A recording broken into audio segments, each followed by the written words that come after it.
media has been fairly quick to highlight our world's major problems, so it will come as a surprise to some that extreme poverty has actually become rare. People are far healthier than ever before, girls are being educated more, and population growth is slowing significantly. Yes, enormous progress has been made in many countries in recent decades, and I want to kick off the new year by highlighting some of these leaps in development from an article I came across on the BBC. I can't think of a better way to kick off 2014 than by a boost of hope. Let's see how much you know about your world. Here are just 5 ways the planet is doing better than we may think. Overpopulation is perhaps one of our biggest challenges today. Simply put, many scientists believe that there are too many people for our planet to sustain. 50 years ago, the world's average fertility rate, i.e. the number of babies born per woman, was 5. Since then, this number has dropped down by a half to 2.5, and this number continues to spiral downwards. This is indeed an extraordinary feat in human history, thanks to a mixture of female education and empowerment, access to contraceptives and abortion, and increased child survival. According to UN population experts, in the last decade, the global total number of children aged 0 to 14 leveled off at around 2 billion, and it is predicted that it is going to stay that way throughout this century, meaning that the amount of children in the world today is the most there ever will be. We have reached the peak, and although the population will continue to grow by about 3 or 4 billion new adults as this generation grows up and grows old, the fast growth of the world population will finally come to an end in the second half of the century. Let's just hope the environment and technology sees us through this delicate transition period. People are much healthier in today's world. 50 years ago, the average life expectancy on our Earth was 60 years, and that average has climbed by 10 to 70 years today. Moreover, that average of 60 years in the 1960s hit a huge divide between long lifespans in developed and short lifespans in developing countries. However, today's average of 70 years applies to the majority of people currently alive on our planet.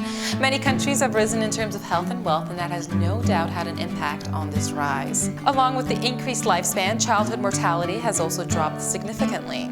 Unfortunately, 7 million of the 135 million children born each year still die before they reach the age of 5, so much work still needs to be done. But when you compare this to 1960, when 1 in 5 children died before the age of 5, it is clear that we have come a long way and must celebrate this huge feat. Today, this number is 1 in 20, and this rate continues to fall. Categorizing countries as either developed or developing is becoming a thing of the past. The former being characterized by wealth, small families, long life expectancies, and strong political powers, while the latter by poverty, large families, short life expectancies, and weak political powers. According to Hans Rosling, a professor of global health and a statistics expert, much has changed, especially in the last decade alone.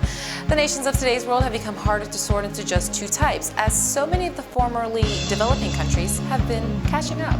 There are now nations across all lines of the socio-economic spectrum. In fact, half the world's economy and most of the world's economic growth now lies outside European and North American borders. When it comes to education, girls and young women have the lower hand. In the world as a whole, men between the ages of 25 and 34 have on average spent 8 years at school as compared to women from the same age group with an average of 7. Still, this number has definitely improved and is at its all-time highest. In fact, in some of the world's poorest countries like Bangladesh, girls now attend primary and secondary school in the same numbers as boys. Extreme poverty is what generally keeps the 60 million children of the world from attending primary school. Better education for girls is just one of the steps on the long road to gender equity, and it's good to see that we are at least heading in the right direction. Economists define extreme poverty as an income of less than $1.25 per day. According to the World Bank, the number of people in extreme poverty has dropped considerably from 2 billion in 1980 to just over 1 billion today. This number is even more remarkable when you take into account that our population has also inevitably increased since then. Many people still live on a very low income, and we shouldn't negate this, but 6 out of 7 billion are now out of extreme poverty, and that's a huge shift. These families now have fewer children, of whom the majority survive, get enough food, and attend school. Evidence even suggests that it's now possible for the last billion to get out of the despair of extreme poverty in the next few decades. Of course, this will require a lot of hard work on an individual, governmental, and worldly level. Find out how much you know about the world by taking this ignorance survey. Now, that's what they called it because apparently the people polled knew less about the world than chimpanzees. I'm sure you guys will have a higher score than these primates. Yes, our world still faces many challenges. Yes, there's still much that needs to be done, but it's important to also recognize how far we've come. By focusing on just the problems, we remain stuck in them. You see, if we become part of the solution, then the problem no longer appears so scary. So find something you're passionate about and become part of the solution.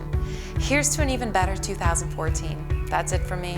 Thanks so much for tuning in. As always, spread the love, spread the good news. Until next time, have a good one. And remember, oh, and I almost forgot, Happy New Year.